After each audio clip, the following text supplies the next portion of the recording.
Hello everyone, hope you are doing great. আজকের ক্লাসে আমরা প্লেস প্রিপোজিশন শিখব, অর্থাৎ কোনো স্থানের আগে প্রিপোজিশন কোথায় ব্যবহার করে।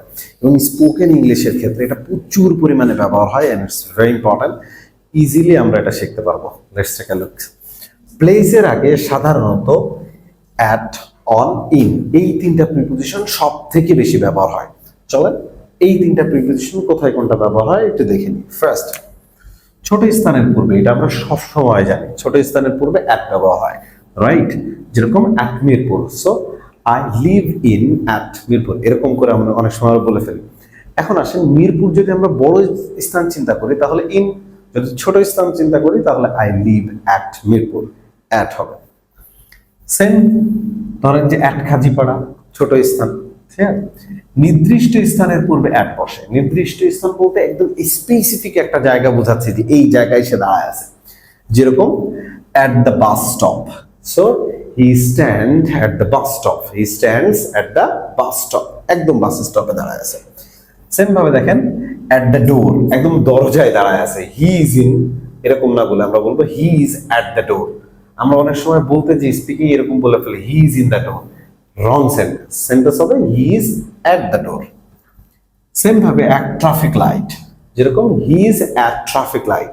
সেম ভাবে আপনি বললেন যে সে অফিসে, তাহলে কি হি ইজ অ্যাট অফিস, একদম নির্দিষ্ট জায়গায়।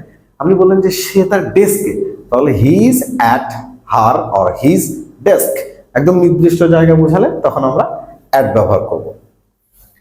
পরেরটা আসেন, কোনো কিছুর উপরের অংশ। উপরের অংশ বলতে কি বোঝায়? ধরেন এটা একটা বোর্ড, এই বোর্ডের উপরের একটা অংশ আছে, নিচের একটা অংশ আছে। উপরের অংশ যেরকম এই প্রিপোজিশন অফ প্লেস এটা লেখা আছে, নিচের অংশ কিছু লেখা নেই। এরকম উপরের অংশ বোঝালে আমরা সরাসরি অ্যাট দ্য টপ অফ বলবো। যেরকম আমি বলবো the headline of this class has been written at the top of the board, at the top of the board, এরকম টপ অফ, রাইট? তখন আমরা অ্যাট দ্য টপ অফ ব্যবহার করব।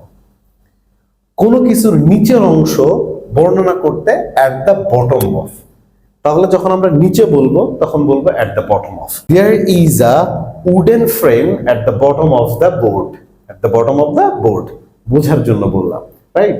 So কোনো একটা জায়গার উপরের অংশ এবং নিচের অংশ এরকম বোঝালে অ্যাট দ্য টপ অফ উপরের অংশ, অ্যাট দ্য বটম অফ নিচের অংশ। নেক্সট ওয়ান দেখেন, কোনো কিছুর শেষে বর্ণনা করতে, অর্থাৎ কোনো কিছুর শেষে কিছু আছে এরকম বর্ণনা করলে আমরা at the end of, end of ব্যবহার করব।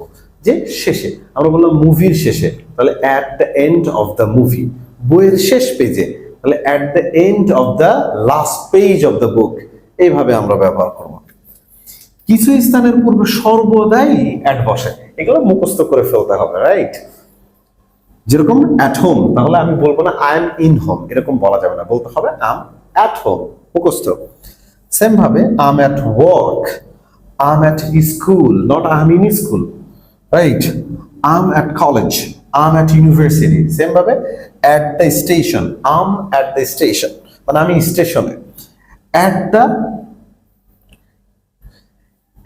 এয়ারপোর্ট, সেম ভাবে I am at the airport, not like that I am in the airport, এরকম বলা যাবে না।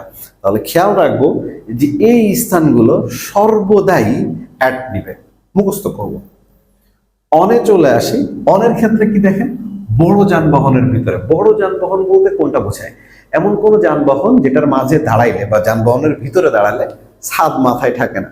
যেরকম আপনি প্রাইভেটে যে দাঁড়াইলে ছাদ মাথায় ঠেকে যাবে, কিন্তু বাসে দাঁড়ালে ছাদ মাথায় ঠেকবে না, ট্রেনে দাঁড়ালে ছাদ মাথায় ঠেকবে না।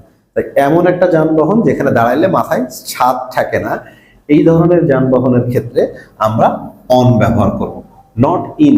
আমরা অনেক সময় ভুল করে ইন বলে ফেলি, এরকম না। যেরকম ইন দ্য বাস, তাহলে আমি বাসের ভিতরে, তাহলে I am on the bus, not I am in the bus, এরকম বলবো না, ক্লিয়ার? সেম ভাবে অন আ ট্রেন, তাহলে I am on a train. Same ভাবে on a plane, on a ship, তাহলে ওয়ান আ, রাইট? বড় যানবাহনের ক্ষেত্রে আমরা অন বলবো, ভিতরে বোঝে।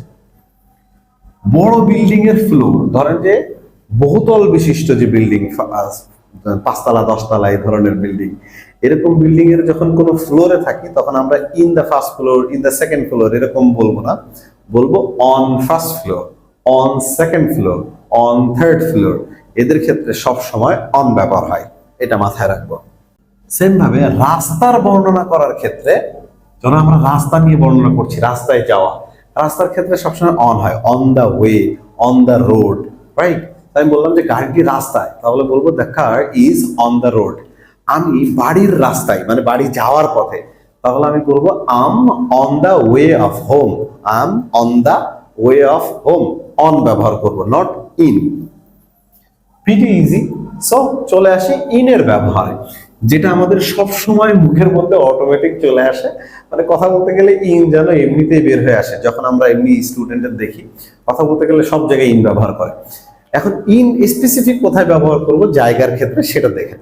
ফার্স্ট, বড় স্থানের পূর্বে, একদম কমন, স্কুল কলেজে আমরা শিখেছি।